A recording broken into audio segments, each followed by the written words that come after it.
Fnaf is full of frights and fears, and we often focus on the animatronics that come towards you, but we don't often look at the space that we call home in these nights. How do each of the Fnaf offices rank, and which one would be the best to be in if you were staying the night?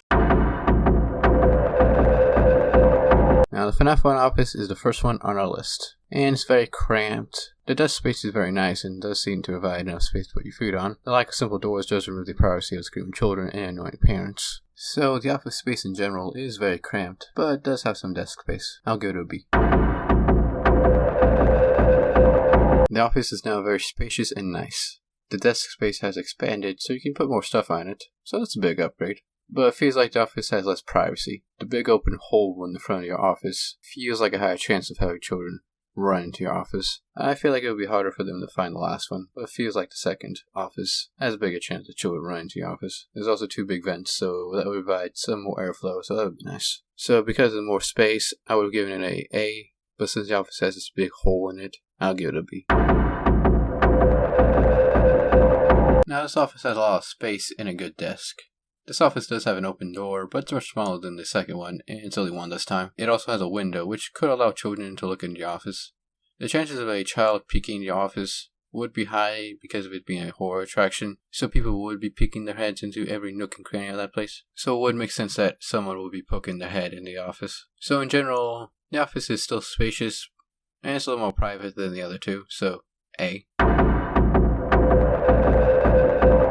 Now this office is a big upgrade in the privacy department. This is a private room, so much less people are going to enter your room. There looks to be an alright amount of desk space, but I think it's a good amount. The negatives for me personally would be, I would imagine the room would be very hot, or the air conditioning would be very loud. Overall, I think it's an A. So far, I think this is the worst office. Now we'll start with the positives, that being the privacy. It's a very enclosed space, so I don't really think many people are going to enter into your office. The main issues are the 2 big vents to your left and your right. The fact that it's pitch black makes it much more terrifying and makes it feel like something is out there. There's also the very limited desk space. You could still fit a meal on there, but you would have to be very careful with it. So overall, gets a D. Worst one so far.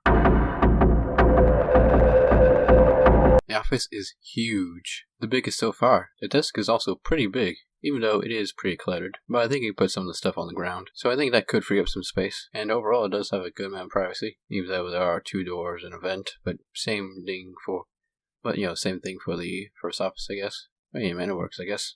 So overall, I'll give it an A. The Fnaf movie office is very nice and spacious. It also has multiple monitors, so it would make it easier to watch them. Though the desk space ain't the best, but there's a table, right behind it, so that's good. It's still pretty good. So overall, it's a good office. Though a single door does make it a little bit more deadly, because, it's the only way to escape.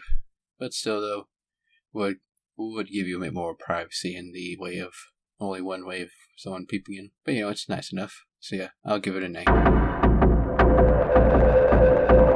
Scary Breach doesn't have a main office, so I'm going to group them. So in general, the offices are alright. It has some nice desk space. Feels like they could give a good amount of privacy. So I'll give it a B. Pretty good. And that's all. This is a small video for y'all to enjoy. Hopefully I'll be making more videos. I'll be playing something special for August since it's going to be FNAF's 10th anniversary. So that's going to take some time. Anyway, in case you want to support the channel, I have a Ko-Fi down in the description down below. PayPal only, but if you don't want to, that's fine. But I also have some social medias down in the description down below. And in case you want to hang out, check out some of my live streams.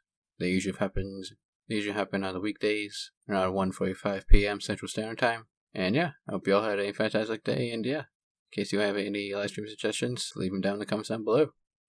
Yeah, thank you. And goodbye.